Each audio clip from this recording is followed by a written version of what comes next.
ಕಾರ್ಯಕ್ರಮಕ್ಕೆ ಸ್ವಾಗತಿ darling Krishna sir ದಯವಿಟ್ಟು ವೇದಿಕೆಗೆ ಬರಬೇಕು ಅಂತ ವಿನಂತಿಸ್ತಾ ಇದ್ದೀನಿ. ಡಾರ್ಲಿಂಗ್ ಕೃಷ್ಣ ಸರ್ ಅವರ ಮಾನವಿಸಮ್ ಇರಬಹುದು, ಡೈಲಾಗ್ ಡೆಲಿವರಿ ಇರಬಹುದು, ಗಂಗಿಲಿ ಡಾನ್ಸ್ ಇರಬಹುದು, ಎಲ್ಲವೂ ಕೂಡ ಒಂದ್ ರೀತಿಯಾಗಿ ತುಂಬಾ ತುಂಬಾ ಸ್ಪೆಷಲ್ ಆಗಿತ್ತು ಸರ್. ಕಂಗ್ರಾಚುಲೇಷನ್ಸ್. ಹೇಗೆ ಅನಿಸ್ತಾ ಇದೆ? ಥ್ಯಾಂಕ್ ಯು ಎಲ್ರಿಗೂ, ಥ್ಯಾಂಕ್ ಯು ಸೋ ಮಚ್. ನೀವು ಹೇಳಿದ್ರೆ ಡಿಫ್ರೆಂಟ್ ಆಗಿ ಪ್ರತಿಯೊಂದನ್ನು I think complete effort Shashank sir. ಯಾಕಂದ್ರೆ ನನ್ನನ್ನು ಬೇರೆ ತರ ಪ್ರೆಸೆಂಟ್ ಮಾಡಬೇಕು, ಮತ್ತೆ ಅವರ ಕೆರಿಯರ್ ಅಲ್ಲೂ ಕೂಡ ಈ ತರದೊಂದು ಸಿನಿಮಾ ಮಾಡಿರಬಾರ್ದು ಅನ್ನೋದೊಂದು ಉದ್ದೇಶದಲ್ಲಿ ಮಾಡಿದಂತ ಚಿತ್ರ. ಅದು ರಿಸೀವ್ ಆಗಿದಂತ ರೀತಿ, ಯಾಕಂದ್ರೆ ನಾವು ಕತೆ ಕೇಳಿದ್ವಿ, ಕತೆ ಕೇಳಿದಾಗ ಚೆನ್ನಾಗಿದೆ ಅಂತ ಒಂದು ಅನ್ಕೊಂಡು ಮಾಡಿರ್ತೀವಿ, ಬಟ್ ಅದನ್ನ ಜನ ಅದನ್ನ ರಿಸೀವ್ ಮಾಡಿದ ರೀತಿ ನೋಡಿ ಆಕ್ಚುಲಿ ತುಂಬಾ ಅಂದ್ರೆ ತುಂಬಾ ಖುಷಿ ಆಯ್ತು. ಇನ್ಫ್ಯಾಕ್ಟ್ ನಮ್ಮನೇಲೆ ನನ್ನ ಅಕ್ಕನ ಮಕ್ಕಳ ಹೇಳ್ತಾ ಇದಾರೆ, ಅವನ ಮಮ್ಮ ನಿಂದು ಬೆಸ್ಟ್ ಫಿಲಮ್ ನಿನ್ ಕೇಳಿರಲಿ ಇದು ಅಂತ.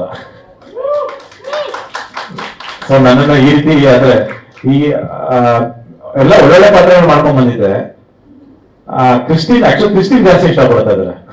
ಇನ್ಫ್ಯಾಕ್ಟ್ ನನ್ನ ಹೆಂಡತಿ ಕೂಡ ಫಸ್ಟ್ ಟೈಮು ಇಷ್ಟು ದಿನದಲ್ಲಿ ಯಾವತ್ತೂ ನನ್ನ ಲುಕ್ಸ್ ಬಗ್ಗೆ ಯಾವತ್ತೂ ಮಾತಾಡಿರಲಿಲ್ಲ ಅವರು. ಓಕೆ, ಲವ್ ಮಾಡ್ತಿದ್ದೀವಿ ಅದು ಇದು ಅಂತ ಬಟ್ ಚೆನ್ನಾಗಿ ಕಾಣಿಸ್ತಿರೋದ್ರ ಬಗ್ಗೆ ಯಾವತ್ತೂ ಲುಕ್ಸ್ ಬಗ್ಗೆ ಮಾತಾಡ್ತಿರಲಿಲ್ಲ. ಅದೇನಿದೆ ನನ್ನ ಡಿಪಾರ್ಟ್ಮೆಂಟ್, ನಾನು ಹೇಳೋದು ಬರೀ. ಅವ್ರು ಫಸ್ಟ್ ಟೈಮ್ ನೋಡಿ ಸಡನ್ ಆಗಿ ನನಗೆ ಶಾಕ್ ಆಗೋಯ್ತು, ಈ ರೇಂಜ್ಗೆಲ್ಲ ಕಾಣಿಸ್ತಿದಿರಲ್ಲ ನೀವು ಅಂತ. ಮತ್ತೊಮ್ಮೆ ಲವ್ ಆಯ್ತು ಅಂತ ಹೇಳಿದ್ರಷ್ಟೇ. ಅಂಡ್ ತುಂಬಾ ಇವನ್ ಹುಡುಗರುಗಳು ಅಷ್ಟೇ ಮುನ್ನಾಗಿ ಹೇಳೋದು, ಹುಡುಗರು ನನಗೆ ರಶ್ ಆಗ್ತಿದ್ದಾರೆ ನೋಡಿ ಅಂತ. ಸೊ ಅಷ್ಟು ಚೆನ್ನಾಗಿ ಐ ಥಿಂಕ್ ಅವಿನಾಶ್ ಅವ್ರಿಗೆ ಥ್ಯಾಂಕ್ಸ್ ಹೇಳಕ್ ಇಷ್ಟಪಡ್ತೀನಿ. ಅಷ್ಟು ಅದ್ಭುತವಾದ ಅದು ಆಕ್ಚುಲಿ ತುಂಬಾ ಚೆನ್ನಾಗಿ ಕಾಣಿಸ್ತಿರೋದು ಕಾರಣ ಕಣ್ಣಿಗೆ ಹಾಕಿರೋಂಥ ಲೆನ್ಸ್ ಮತ್ತೆ ಅವ್ರು ಮಾಡಿರೋ ಲೈಟಿಂಗ್. ಆಮೇಲೆ ನನ್ನನ್ನ ಪ್ರತಿದಿನ ರೆಡಿ ಮಾಡ್ತಾ ಇದ್ದು ಅಭಯ್ ಅಂತ ನಮ್ಮ ಕೋ ಡೈರೆಕ್ಟರ್. ಅವ್ನು ಫಸ್ಟ್ ಬಟ್ಟೆ ಹಾಕೋರು ನನಗೆ. ಸರಿ ಹಾಕೊಂಡು ನಂತರ ನಾನು ರೆಡಿಯಾಗಿ ಸ್ಟಾರ್ಟ್ ಮಾಡಿ ನಾನು ಸುಮ್ಮನೆ ಬೆಳಿಂದ ಕೆಳಗಡೆ ನೋಡೋನು.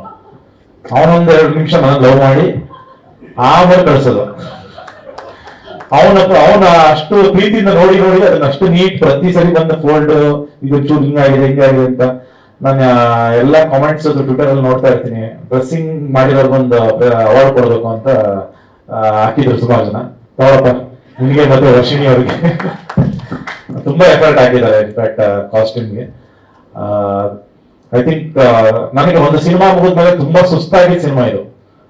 ಒಂದು 80-83 ದಿನ ಶೂಟಿಂಗ್ ಮಾಡಿದ್ವಿ. ನಾನು ಶಶಾಂಕ್ ಸರ್ ಹೇಳ್ತಿದ್ದೆ, ಸರ್ ಏನ್ ಸರ್ ಇಷ್ಟೊಂದು ಶೂಟ್ ಮಾಡ್ತಾನೆ ಇದೀವಿ, ಸುಸ್ತಾಗ್ಬಿಟ್ಟು ನನಗೆ. ಯಾಕಂದ್ರೆ ಪ್ರತಿದಿನ ಲೆನ್ಸು, ಪ್ರತಿದಿನ ಅದು ಹೇರ್ ಕಟ್ ಮೇಂಟೈನ್ ಮಾಡಬೇಕು, ಕಲರಿಂಗ್ ಸ್ಟೈಲ್ ಪ್ರತಿಯೊಂದು, ಮತ್ತೆ ಅದು ಕಂಟಿನ್ಯೂಟಿ ಅಲ್ಲ. ಸೊ ಅದು ಮಾಡ್ತಾನೆ ಇರ್ಬೇಕಿತ್ತು. ಐ ಥಿಂಕ್ ಆ ಎಫರ್ಟ್ ಎಲ್ಲ ಜನಗಳ ಅಪ್ರಿಷಿಯೇಷನ್ ಇಂದ ತುಂಬಾ ಖುಷಿಯಾಗಿದೆ. ಶಶಾಂಕ್ ಸರ್ಗೆ ಥ್ಯಾಂಕ್ಸ್ ಹೇಳಕ್ ಇಷ್ಟಪಡ್ತೇನೆ. ಆಫ್ಟರ್ ಕೌಸಲ್ಯ ಸುಬ್ರಹ್ಮಣ್ಯ ಕಂಪ್ಲೀಟ್ಲಿ ಒಂದು ರಾಮನ್ ಪಾತ್ರದಿಂದ ಒಂದು ರಾವಣನ್ ಪಾತ್ರಕ್ಕೆ ಅದನ್ನ ಆ ಮಟ್ಟಿಗೆ ರಿಸೀವ್ ಮಾಡಿದ್ದಾರೆ. ಅಂಡ್ ಒಂದು ನಮ್ಗೇನು ಅರ್ಥ ಆಗಿಲ್ಲ ಈ ಸಿನಿಮಾದಲ್ಲಿ. ಆಕ್ಚುಲಿ ನಾನು ಎಲ್ಲೂ ಇದನ್ನ ಒಳ್ಳೇದಂತ ಮಾಡಕ್ ಹೋಗಿಲ್ಲ ಫಿಲಮ್ ಅಲ್ಲಿ, ಬಟ್ ಜನ ಒಳ್ಳೆ ಸಂದೇಶ ಕೊಟ್ಟಿದ್ದೀರಾ ಅಂದ್ರು ನನಗೆ. ಹೌದಾ ಅನ್ಕೊಂಡೆ. ಆ ಕ್ಯಾರೆಕ್ಟರ್ ಎಲ್ಲೂ ಚೇಂಜ್ ಆಗಲ್ಲ ಅದು, ಬಟ್ ಆಡಿಯನ್ಸ್ ಅದನ್ನ ಬೇರೆ ರೀತಿ ರಿಸೀವ್ ಮಾಡ್ತಾರೆ ಪಾತ್ರನ. ತುಂಬಾ ಖುಷಿಯಾಗಿದೆ. Manjunath sir, thank you so much for producing such a lovely film. And ಈ ಸಿನಿಮಾದಲ್ಲಿ ಯಾವುದೇ ಫ್ರೇಮ್ ಅಲ್ಲೂ ಯಾವುದೇ ಒಂದು ಸೀನ್ ಅಲ್ಲೂ ಕೂಡ ನಿಮ್ಗೆ ಕೊರತೆ ಕಾಣಲ್ಲ. ಬಂದು ನೋಡಿದ್ರೆ ಯಾವುದೋ ಒಂದೇ ಒಂದು ಫ್ರೇಮ್ ಒಂದು ಕಡೆ ಇನ್ನೂ ಬೆಟರ್ ಮಾಡೋದಿತ್ತಲ್ಲ ಅಂತ ಅನ್ಸಲ್ಲ. ಅಷ್ಟು ಅದ್ಭುತವಾಗಿ ಅದನ್ನ ಪ್ರೊವೈಡ್ ಮಾಡಿದ್ದಾರೆ ಪ್ರತಿಯೊಂದನ್ನು. ಅಂಡ್ ಡಾಲರ್ ಮಣಿಯವರು ತುಂಬಾ ಜನ ಆಕ್ಚುಲಿ ಹುಡುಗಿ ನನಗೆ ಫೋನ್ ಮಾಡಿ ಹೇಳಿದ್ರು, ಆಕ್ಚುಲಿ ಮಣಿಯವ್ರ ಮೇಲೆ ಕ್ರಶ್ ಆಗಿದೆ ಅಂದ್ರು. ತುಂಬಾ ಲೇಡೀಸ್ಗಳು ಬಹಳ ಇಷ್ಟಪಟ್ಟಿದ್ದಾರೆ ಮಣಿಯವ್ರನ್ನ. ನಾನು ಅಂದೆ ನೋಡಿ ಹಂಗೆ ಎದುರಿಸ್ತಾರೆ, ಬಟ್ ಅಷ್ಟು ಒಳ್ಳೆ ಹೃದಯ ಇದೆ ಅವ್ರಿಗೆ. ಅದನ್ನ ಆಕ್ಚುಲಿ ಸ್ಟಾರ್ಟಿಂಗ್ ನೋಡಿದ್ರೆ ಫಸ್ಟ್ ಹಾಫ್ ನೋಡಿದಾಗ ಎದುರು ಬಿಟ್ಟಿದ್ದಾರೆ, ಸೆಕೆಂಡ್ ಹಾಫ್ ನೋಡಿದ್ರೆ ಲವ್ ಆಗಿದೆ ಎಲ್ಲರಿಗೂ ಅವ್ರ ಮೇಲೆ. ಅವ್ರಿಗೆ ಐ ಥಿಂಕ್ ಕಂಗ್ರಾಚ್ ಹೇಳಕ್ ಇಷ್ಟಪಡ್ತೀನಿ. ಅದ್ಭುತವಾಗಿ ಮಾಡಿದ್ದಾರೆ. ಅಂದ್ರೆ ನಿಮ್ಗೆ ಕಂಪ್ಲೀಟ್ಲಿ ಲಾಸ್ಟ್ ಹಾಫ್ ಅನ್ ಅವರು ಬಹಳ ಹಿಲೇರಿಯಸ್ ಆಗಿ ತಗೊಂಡೋಗಿದ್ದಾರೆ ಸಿನಿಮಾನ. ಅಂಡ್ ಮನೀಷಾ ಕಂಕೂರ್ ಗೆದ್ದಿದ್ದೀರಾ ನೀವು. ಫಸ್ಟ್ ಡೆಬ್ಯೂ ಹೇಗೆ ರಿಸೀವ್ ಮಾಡ್ತಾರೆ ಅನ್ನೋದೊಂದು ಟೆನ್ಷನ್ ಇದ್ದೇ ಇರುತ್ತೆ. ಸೊ ಪ್ರತಿಯೊಬ್ರು ಆ ಪಾತ್ರಕ್ಕೆ ಬಹಳ ಅದ್ಭುತವಾಗಿ ಅದನ್ನ ಮಾಡಿದ್ದಾರೆ. ಎಲ್ಲೂ ಓವರ್ ಆಕ್ಟ್ ಮಾಡಿಲ್ಲ, ಎಲ್ಲೂ ಅಂಡರ್ ಆಕ್ಟ್ ಮಾಡಿಲ್ಲ, ನೀಟಾಗಿ ಅದನ್ನ ಪ್ಲೇ ಮಾಡ್ಕೊಂಡು ಹೋಗಿದ್ದಾರೆ. Congrats for your amazing debut in Kannada. ಹೀಗೆ ನಿಮ್ಮ ಜರ್ನಿ ಕಂಟಿನ್ಯೂ ಆಗ್ತಾ ಹೋಗ್ಲಿ. ಅಂಡ್ ಆಲ್ ಮೈ ಫ್ರೆಂಡ್ಸ್ ಎಲ್ರಿಗೂ ಥ್ಯಾಂಕ್ಸ್ ಹೇಳಕ್ ಇಷ್ಟಪಡ್ತೀನಿ. ತುಂಬಾ ಅದ್ಭುತವಾಗಿ ಒಳ್ಳೊಳ್ಳೆ ಪಾತ್ರಗಳು, ತುಂಬಾ ಮಜಾ ಇತ್ತು ಇನ್ಫ್ಯಾಕ್ಟ್ ಶೂಟ್ ಮಾಡುವಾಗ. ಅಂಡ್ ಅದನ್ನ ಸ್ಕ್ರೀನ್ ಅಲ್ಲಿ ಕೂಡ ಕಾಣುತ್ತೆ ಅಷ್ಟು ಚೆನ್ನಾಗಿ. ಅಂಡ್ ಬುಕ್ಕಿ ಬಾಬು ಎರಡನ ಫ್ಯಾಂಟಾಸ್ಟಿಕ್ ಜಾಬ್, ಎಸ್ಪೆಷಲಿ ಅವರು ಮಾತಾಡ್ತಾ ಇದ್ರಲ್ಲ ಹೊಸಕೋಟೆ ಇದು, ನಾನು ಓಕೆ ಡೈಲಾಗ್ ಹೇಳ್ಕೊಟ್ರಂತ ಅಥವಾ ಇವರೇ ಕಲ್ತಿರೋದು, ಇವ್ರು ಮಾತಾಡೋದು ಹೆಂಗ ನನಗೆ ಕನ್ಫ್ಯೂಷನ್ ಆಗಿತ್ತು, ಈ ನಿಂಗೆಲ್ಲ ಎಷ್ಟು ಚೆನ್ನಾಗಿ ಗಡುಗಳು ಎಷ್ಟು ಚೆನ್ನಾಗಿ ಸೇರಿಸ್ತಾ ಇದಾರಲ್ಲ ಅಂತ. ಇಲ್ಲಿ ಸ್ಟೇಜ್ ಮೇಲೆ ಕೂತು ಅವ್ರು ಮಾತಾಡೋದಂಗ ನೋಡಿದ್ರೆ ಓಕೆ ಇವರೆಲ್ಲ ಹೊರಗಡೆ ಏನೋ ಒಂದಿದೆ.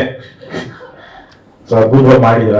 ಅಂಡ್ ರಮೇಶ್ ಇಂದರ್ ಸ್ವಲ್ಪ ಹೇಳಲೇಬೇಕು, ಫಂಟಾಸ್ಟಿಕ್ ಆಕ್ಟರ್. ನಿಮ್ಗೆ ಸ್ಕ್ರೀನ್ ಮೇಲೆ ಅಷ್ಟು ನಿಮ್ಗೆ ಡಾಲರ್ ಮಣಿ ಮತ್ತೆ ರಮೇಶ್ ಇಂದರ್ ಅವರು ಇಬ್ಬರದು ಕಾಂಬಿನೇಷನ್ ಅಷ್ಟು ಚೆನ್ನಾಗಿದೆ. ಅಂಡ್ ಅಚ್ಯುತ್ ಸರ್ ಆ ತಂದೆ ಮಗನ ಜರ್ನಿ, ಇನ್ಫ್ಯಾಕ್ಟ್ ನಾವು ಸಿನಿಮಾ ಮಾಡಿದಾಗ ನಾವು ಇದೊಂದು ಯೂತ್ಫುಲ್ ಸಿನಿಮಾ ಅಂತ ನಾವು ಮಾಡಿದ್ದು, ಬಟ್ ಥಿಯೇಟರ್ ಹೋದಾಗ ನಾನೇ ಕನ್ಫ್ಯೂಸ್ ಆದ್ರೆ ಶಶಾಂಕ್ ಸರ್ ನಾವು ಯೂತ್ಫುಲ್ ಫಿಲ್ಮ್ ತರ ಮಾಡಿರೋದು ಅಂತ.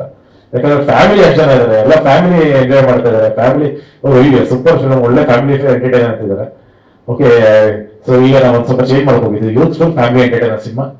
ಸೊ ಬಂದು ಯಾರು ನೋಡಿಲ್ಲ ಥಿಯೇಟರ್ಗೆ ಬಂದು ಸಿನಿಮಾ ನೋಡಿ, ಡೆಫಿನೆಟ್ಲಿ ತುಂಬಾ ಮಜಾ ಮಾಡ್ತೀರಾ. ಅಂಡ್ ನಿಮ್ಗೆ ಏನ್ ಅನ್ಸ್ತಾ ಅನ್ನೋದನ್ನ ನಿಮ್ಮ ಸೋಷಿಯಲ್ ಮೀಡಿಯಾದಲ್ಲಿ ಹಾಕೊಳ್ಳಿ. ಅಂಡ್ ನಿಮ್ಮ ಫ್ರೆಂಡ್ಸ್ಗಳಿಗೆ ಹೇಳಿ ಈ ಸಿನಿಮಾನ ಇನ್ನಷ್ಟು ಹೆಚ್ಚು ಸಕ್ಸಸ್ಫುಲ್ ಮಾಡಿ ಅಂತ ಹೇಳಕ್ ಇಷ್ಟಪಡ್ತೀನಿ. Thank you so much.